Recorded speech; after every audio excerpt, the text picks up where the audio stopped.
Bonsoir à tous, il est 18h, voici les titres d'autres journée. À l'occasion de Yaoum el-Ilm, le président de la République a adressé un message dans lequel il a rappelé les efforts déployés par l'État, notamment les affectations financières allouées à l'enseignement supérieur et à la recherche scientifique. Nous découvrirons ce message dans un instant. Le président de la République a présenté ses condoléances à la famille du diplomate Hossein Joudi et le moujahid Madani Hawass. Le troisième prime de Taj al-Qur'an a réuni hier les meilleures voix, une production de la télévision publique qui attire de plus en plus de téléspectateurs à une semaine de la finale. Dans le grand format de ce week-end, on s'intéresse à une question qui fâche. Pourquoi tant de gaspillage pendant le mois de Ramadan? Nous irons vérifier les chiffres chez l'Agence nationale des déchets. Voilà pour les titres. Bienvenue à tous. Tout d'abord, et à l'occasion de la célébration de la journée du savoir, Yaoum el-Ilm, le président de la République a adressé un message dans lequel il a rappelé que nous célébrons la journée du savoir, lors de laquelle nous commémorons le parcours du Cheikh Abdelhamid Ibn Badis en tant qu'acte historique symbolique en guise de reconnaissance aux hommes de la nation parmi les ulama intellectuels et innovateurs. En cette occasion, nous réaffirmons, ajoute le président de la République, une nouvelle fois qu'il est indispensable d'acquérir les outils puissants inhérents aux sciences et aux connaissances, et nous réitérons l'attachement à réunir toutes les conditions de réussite aux millions d'élèves des 3 cycles de l'enseignement, plus de 11 millions aux étudiantes et étudiants, 1,7 million, et aux apprenants des centres d'apprentissage de l'enseignement de la formation professionnelle, plus de 500 000, relevant le défi avec un nombre croissant de nos enfants pour opérer un changement avec cette génération prometteuse ouverte sur le monde. Nous nous sommes attelés, ajoute le président de la République, en ce sens à appuyer la valorisation par les bourses, la restauration, le transport et la santé scolaire. Je ne cesse également de réexprimer mon estime au message des enseignants et éducateurs. Je recommande d'être à leur écoute, car ils ont pour devoir d'inculquer à la jeunesse l'esprit de citoyenneté et de patriotisme.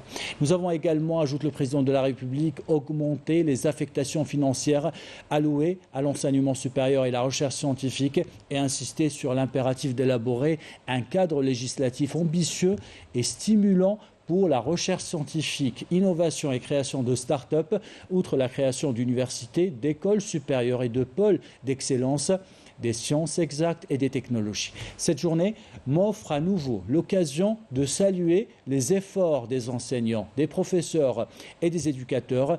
J'adresse par là même mes salutations, ajoute le président de la République, et l'expression de ma haute considération au cheikh et imams des Zaouïas à travers l'ensemble des territoires nationaux qui suivent la voie de leurs valeureux prédécesseurs en prenant notre référent national religieux modéré. Gloire à nos martyrs et vive l'Algérie libre, a conclu le président de la République dans ce message à l'occasion de Yaoum el-Ilm. Suite au décès du diplomate Hossein Joudi, le président de la République a envoyé un message de condoléances à la famille du défunt dans lequel il a rappelé son parcours. Il était parmi les enfants de la diplomatie algérienne les plus chevronnés qui ont contribué de façon à faire entendre la voix de l'Algérie, défendre les intérêts de la nation à travers les différents postes de la diplomatie qu'il a occupés en tant que secrétaire général du ministère des Affaires étrangères, ambassadeur dans différents pays et membre du Conseil de la Nation. Le président de la République a rappelé dans son message le parcours professionnel du défunt, marqué par une sagesse, une compétence et le haut professionnalisme qui lui ont valu d'être apprécié par ses collègues pairs et tous ceux qui l'ont connu. Le président de la République a adressé également un message de condoléances à la famille du moujahid et ancien directeur de la radio et télévision et de la NEP, le regretté Madani Hawass. En cette douloureuse circonstance, le président de la République a rappelé le parcours du défunt qui était une des plumes de la radio de l'Algérie libre et indépendante, et le compagnon du Moujahid Aïssa Messoudi. Le président de la République a ajouté dans son message adressé à la famille du défunt que Madani Hawes était un modèle de nationalisme, d'intégrité, de fidélité. L'Algérie, lors de cette étape, en accomplissant ses missions qui lui ont été confiées, faisant montre de nationalisme en tant que directeur de la RTA après l'indépendance. Le Moujahid Madani Hawes a été inhumé au cimetière d'El Alia. C'était en présence du ministre des Moujahidines et des Ayants droit, Laïd El-Biqa, et du ministre de la Communication, Mohamed Bouslimani.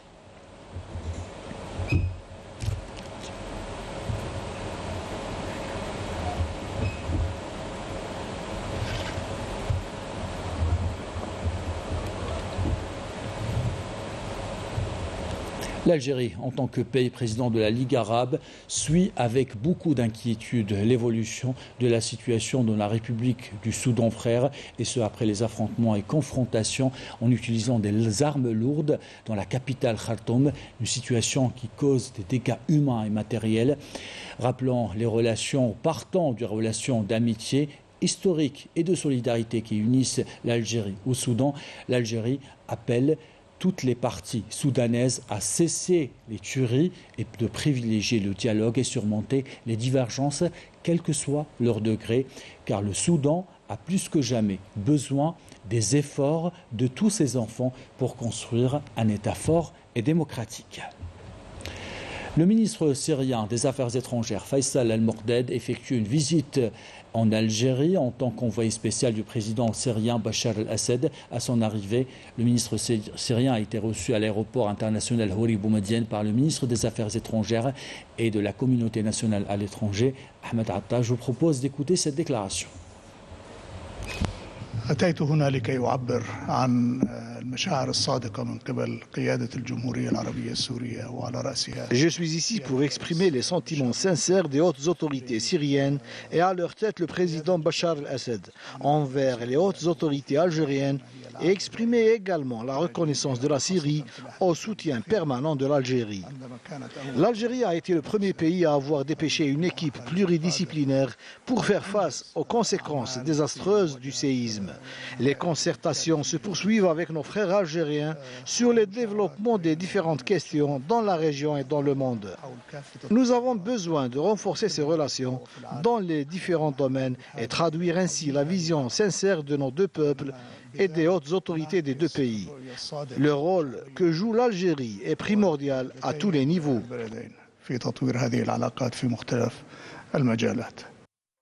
De l'intérieur des collectivités locales et de l'aménagement du territoire, Brahim Merad a affirmé que l'Algérie faisait face à une guerre de drogue menée par son voisin de l'Ouest qui exige la mobilisation de tous et de tous les moyens.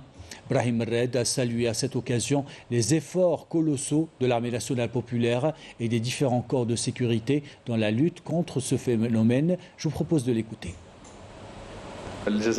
L'Algérie est visée par des puissances étrangères et je suis désolé de le dire. Elle est spécialement visée par nos voisins. Comme vous avez vu, les chiffres démontrent une invasion de la drogue.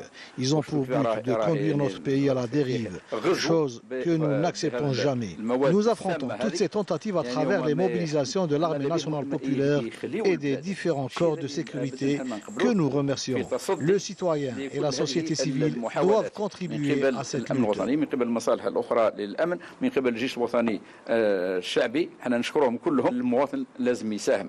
À la veille de la journée du savoir Yaoum El Ilm, le Centre de développement des technologies avancées a organisé aujourd'hui une exposition qui réunit plusieurs de ses chercheurs, mais aussi des start-up venus de plusieurs wilayas du pays. L'occasion pour certains d'exposer des prototypes de leur innovation. Couverture signée Walid Yousfi. Du recyclage à l'intelligence artificielle, en passant par la réalité virtuelle, les chercheurs du Centre de développement des technologies avancées sont à l'origine de plusieurs brevets et innovations. Notre projet s'intitule Fabrication des structures à haute capacité. C'est dans le domaine des énergies. Donc c'est les supercondensateurs. C'est quoi les supercondensateurs? C'est des condensateurs électrochimiques, c'est un dispositif de stockage d'énergie de manière électrostatique. Donc là, le but c'est de réaliser un biocapteur électrochimique. Biocapteur d'ailleurs, on a fait quand même les étapes, on est en l'étape finale, c'est en cours pour le readout et bien sûr pour le brevetage, donc pour le breveter. La spécificité de notre capteur, c'est qu'il est générique, c'est-à-dire il peut être greffé ou bien fonctionnalisé par rapport à ce que notre partenaire socio-économique cherche. Cet événement est aussi l'occasion pour certains chercheurs de présenter les prototypes de leurs innovations aux spécialistes et aux investisseurs potentiels. On est sur plusieurs fronts. Donc on travaille sur des projets concrets qui sont liés donc à la santé, à l'industrie, à l'énergie par exemple. Donc dans le domaine de la santé, on est sur deux projets qu'on appelle des projets nationaux de recherche où on touche directement donc des problématiques concrètes dans la santé. À l'issue de cet événement, le ministre de l'Enseignement supérieur et de la Recherche scientifique a annoncé le lancement de la semaine de l'intelligence artificielle avant de distribuer des prix au profit des chercheurs, mais aussi d'enfants qui ont brillé durant leur parcours scolaire. Et toujours à propos des OMLL, nous vous invitons dans ce journal à découvrir 3 jeunes lycéens passionnés de robotique et de programmation. Vous allez le voir, ils consacrent beaucoup de temps à leur projet. Commentaire de Raouf Hamouch. Au moment où des adolescents de leur âge passent leur temps à jouer aux jeux vidéo, Rihan, Khalil et Salim se passionnent pour la programmation et l'intelligence artificielle. C'est ici, dans cet incubateur, que les 3 férus de la technologie passent le clair de leur temps à tenter, à travers leurs projets innovants, de trouver des solutions et des techniques aux problématiques de la vie quotidienne. هذا هو مشروع ابتكار تاعنا اللي غادي نشاركوا به في قطر. هذا المشروع هو بانو سولار 2 ans avec système de nettoyage. دعمناه بدي فيرا يطلعوا avec un détecteur de poids يطلعوا البانو سولار اون كاو الكتب الرمليه تجي فوقه. وفي الظهر تاع بانو سولار درنا ان بيزو الكتريك للاستفاده من الزوابع الرمليه في انتاج الطاقه ولي ديتيكتور دو كولور باش يسويفيو الشمس وسيستم دو نيتواياج باش ينفض روحها من الغبره. المشروع تاعنا هو بساط كهرباء ضغطي حول البحيره تاع لاستي كي يمشوا عليها السياح غادي يولدوا الطاقه تتخزن وغادي تنقص التكلفه كي تمشوا السياح غادي يولدوا الطاقه تاع الطاقه اللي نحتاجوها باش يتمشى بها المنتزه تاعنا. En effet, les 3 passionnés de technologie ambitionnent de participer à de nouvelles compétitions internationales et ne pas faire juste de la figuration. Pour cette participation, ils peuvent compter sur leur encadreur, le professeur Hamza Shaqaf.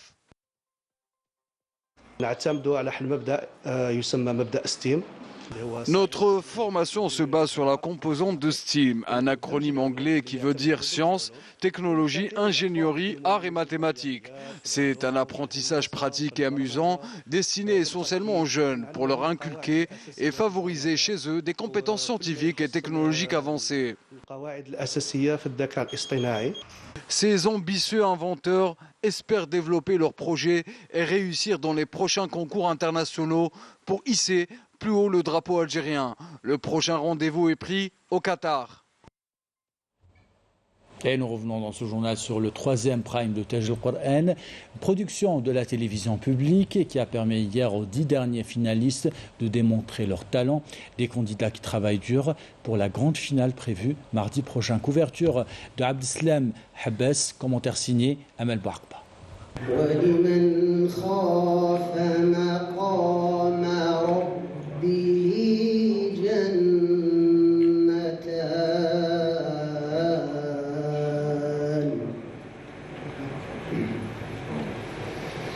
فبأي آلاء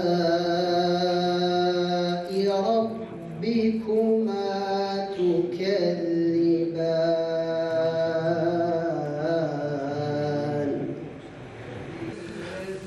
Pour ce 3e prime de Taj al-Qur'an, les jeunes candidats se sont distingués par des prestations remarquables, dévoilant leur performance vocales et leur talent en récitant magistralement le Saint-Coran. Je suis fier d'avoir pris part à cette compétition honorable pour la récitation du livre saint du Coran en ce mois sacré de Ramadan. Et avec ces 10 derniers jours, nous implorons le bon Dieu pour qu'il nous accorde sa bénédiction et sa miséricorde. Je suis honorée de participer à cette compétition d'envergure et de côtoyer les illustres oulémas qui nous ont tant appris. Encore quelques jours avant de permettre au jury de départager les candidats.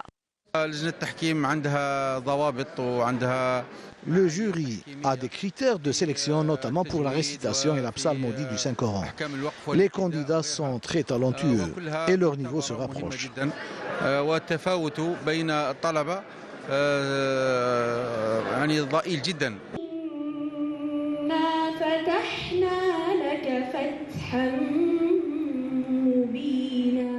Une compétition serrée entre des candidats qui ont donné le meilleur d'eux-mêmes pour décrocher l'ultime récompense.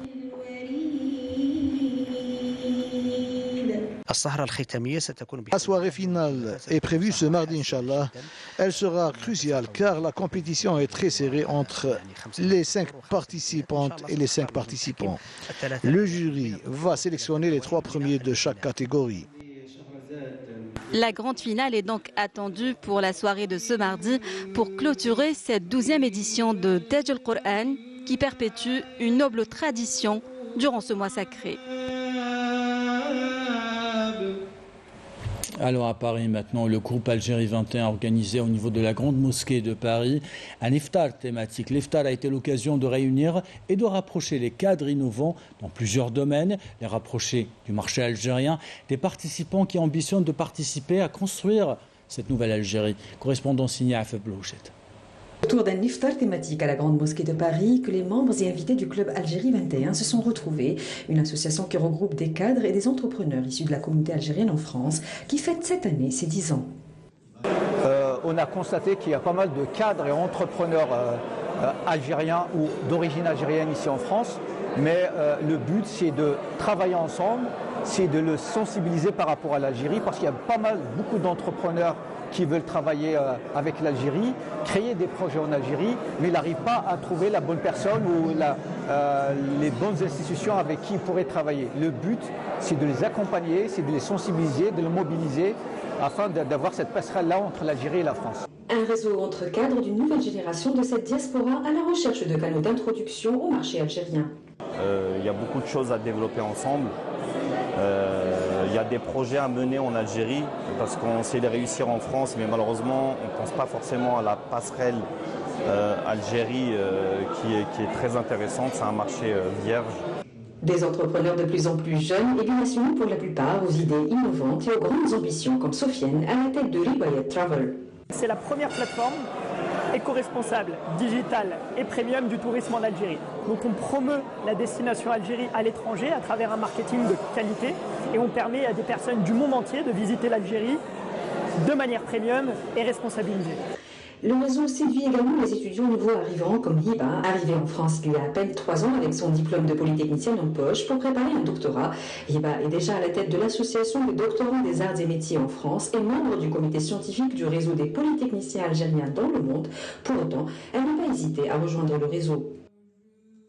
Je pense que ce qui manque, c'est cette solidarité entre Algériens qui existe déjà, mais le fait qu'elle soit structurée, donc grâce à par exemple l'initiative de la Grande Mosquée de Paris. Donc ça c'est quelque chose qui m'intéresse parce que c'est le vécu de chacun d'entre nous quand on arrive en France. On est perdu, il ne faut pas se mentir, parfois on ressent peut-être un peu de discrimination et tout. Et avoir cette force derrière, cette solidarité, de un, on sait qu'on n'est pas seul, et de deux, ça nous fait avancer vers l'avant, d'être ambassadeur de notre pays et de réussir. Parce que je pense que la réussite de l'Algérie, c'est la réussite des Algériens. Le club Algérie 21 organise également des conférences sur des thématiques économiques dans les universités françaises comme la Sorbonne ou à Paris-Dauphine sur le thème de la diaspora et l'intégration économique en Algérie.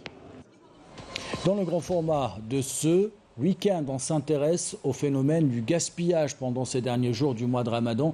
Faites-vous partie de ceux qui succombent aux achats compulsifs pendant l'iftar ou alors faites-vous partie des plus raisonnables? En tout cas, l'Agence nationale des déchets évoque une tendance à la hausse pendant le mois de Ramadan. Grand format signé Rina Lerari. En 2019, une étude menée par l'Agence nationale des déchets a démontré que les déchets ménagers algériens étaient composés de plus de 227 000 tonnes de pain jeté.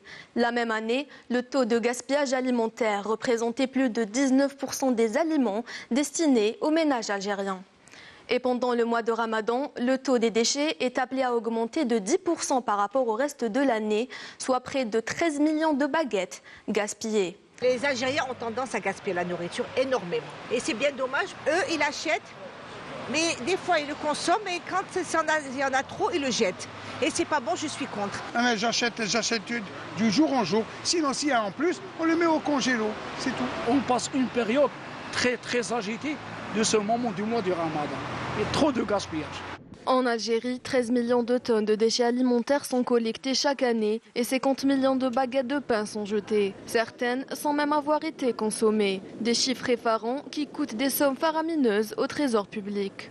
On a constaté que le citoyen algérien, il jette 8 millions de baguettes de pain dans la poubelle.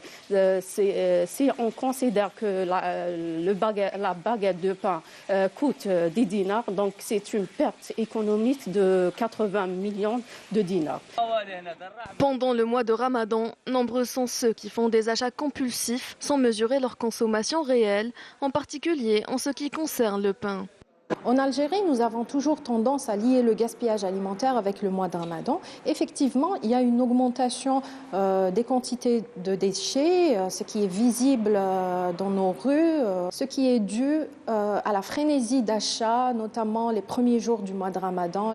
Afin de lutter contre ce phénomène qui prend des proportions alarmantes, l'Agence nationale des déchets a mené une étude nationale sur toute la chaîne d'approvisionnement alimentaire qui permettra de définir les niveaux de gaspillage dans les foyers algériens. Par rapport aux résultats de cette étude, 8% de ce qu'on achète, on le jette à la poubelle. Principalement les restes de repas avec 38%. Le pain, on le gaspille à peu près à 18%, ce qui représente 10% d'une baguette par habitant par jour. Et les fruits et légumes qui représentent 12% du gaspillage. Et afin d'ancrer une culture raisonnable de la consommation, l'AND lance chaque année de nombreuses campagnes de sensibilisation anti-gaspillage au profit des consommateurs, coïncidant avec les périodes de pic. L'Agence nationale des déchets mène des campagnes de sensibilisation à travers les différents canaux de communication, à travers les médias, par des spots de sensibilisation. Des publications sur les réseaux sociaux sont aussi au rendez-vous avec des indicateurs. Des campagnes qui ont jusqu'ici porté leurs fruits, puisque bon nombre de citoyens sont de plus en plus conscients de l'impact néfaste de ce gaspillage alimentaire. Et ainsi va l'actualité, c'est la fin de ce journal. L'équipe de la rédaction qui l'a préparé, l'équipe technique qui l'a réalisé, vous remercie de l'avoir suivi. Merci pour votre fidélité. Sahab Tata.